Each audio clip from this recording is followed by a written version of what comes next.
But still, a lot of people don't know who I am. I mean, they see Corky and it's like, is that a guy or a girl? Is it a dog? I've had people say, I have a dog named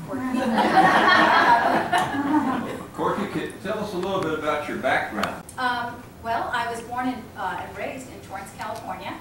And both my parents came from Mexico. My dad was actually born here, but during the Depression went back to Mexico, lived over there several years, came back, and then he started working for United States Steel in Torrance. And so he was a union worker.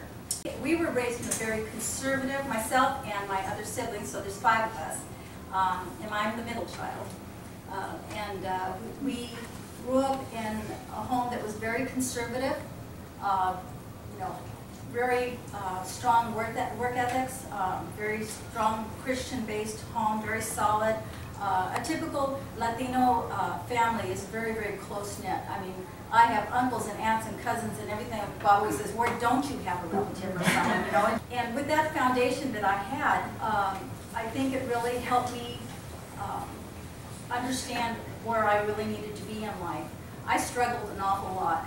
After getting married my first time, my husband and I moved in 13 years and moved 23 times.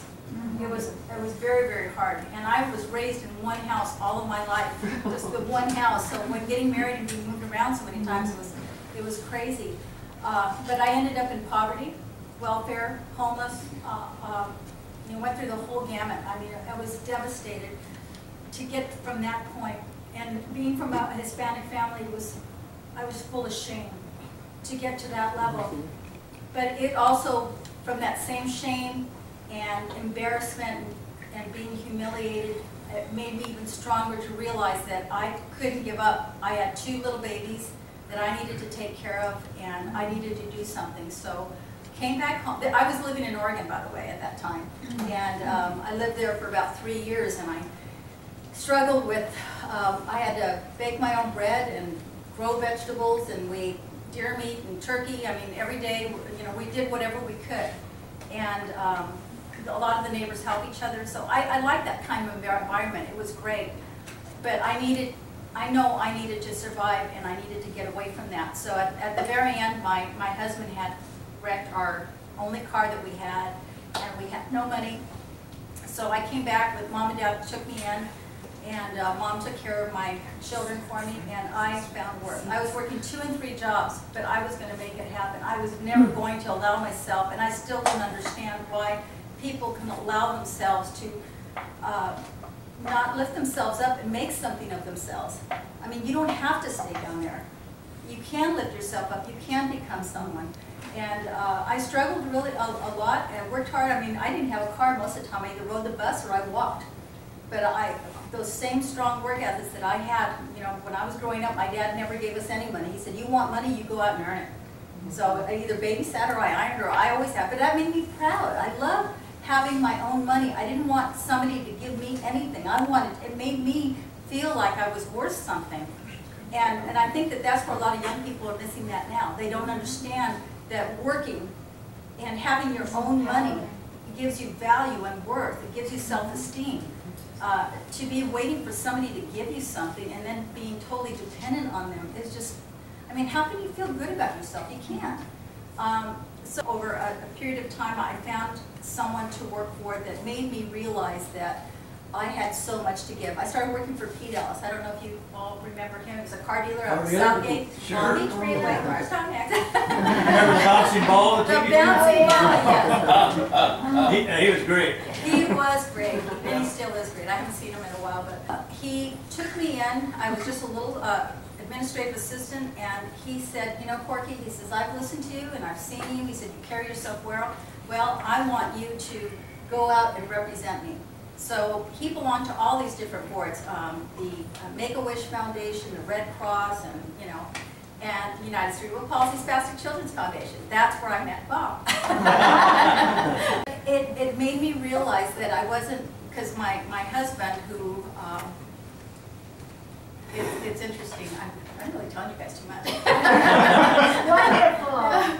No, my husband, my first husband was from Ireland. My Irish husband wasn't, he probably wasn't far from where my dad was, you know, and there was a 10-year age difference between us. So I felt that I needed to have him approve of everything that I did, and so anyways, once that was over and he was gone, I started picking up the pieces and realizing that I could be so much more.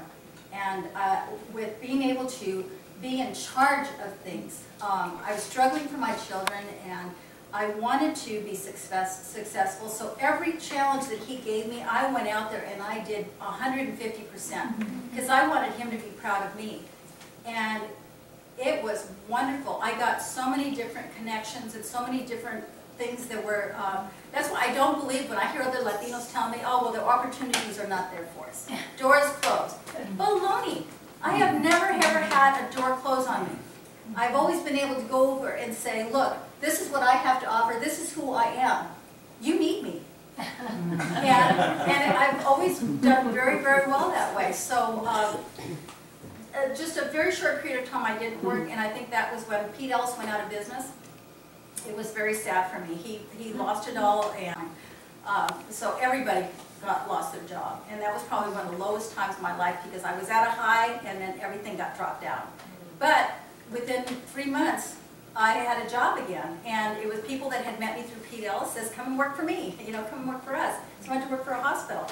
But what I'm trying to say is every place that I went to, I realized that if I put in 150%, that I could be very successful, and I could keep moving up to the point where I decided, you know what, I can go into business for myself.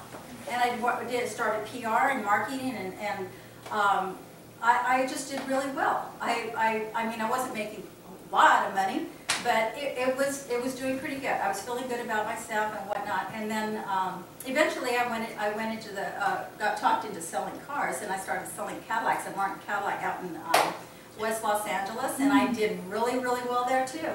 And after Bob and I got married, I quit there because it was just too far of a drive. We moved to Santa Clarita.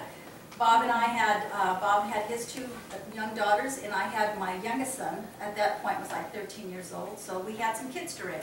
But it's nice they're all grown up, and that's something that inspired me to do this as well. Because Bob and I had moved here, we were having such a good time that there was something missing. In 2010, I helped with Mary Bono's campaign, and I worked the phones because I was bilingual. I was able to, you know, call people and talk to them about the different candidates and whatnot in Spanish.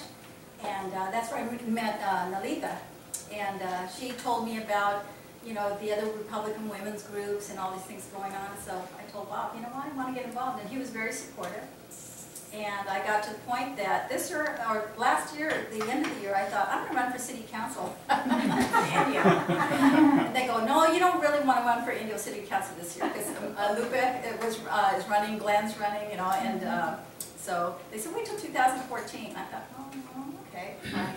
So then they cornered me and talked to me about running for state assembly. And I thought, this is going to be a big one to think about. So Bob and I took some time to think about it, and it was exciting, but very, you know, this is a whole new territory. And I thought, what can little me do? I mean, you know, this is something that's just way bigger than anything I've ever done. I mean, like I said, I put on golf tournaments, I put on fundraising concerts, I've done big things, but this is something that is ongoing for a really long time, and it's going to take me away from my husband. You know, I mean, when I go to Sacramento, we're looking at Monday through Thursday being in Sacramento and then coming home, and then you've got your constituents, you need to go out and visit people and all of that, and but we've made a commitment. We're going to do it. This is something that's very, very important to our state, and both of us love California very, very much, and we think it's worth it. Great.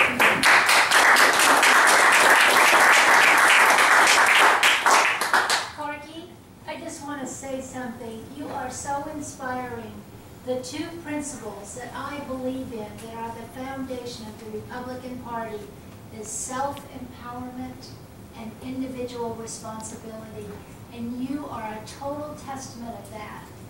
And you know, if you can tell this story everywhere, you're going to get where you want to be.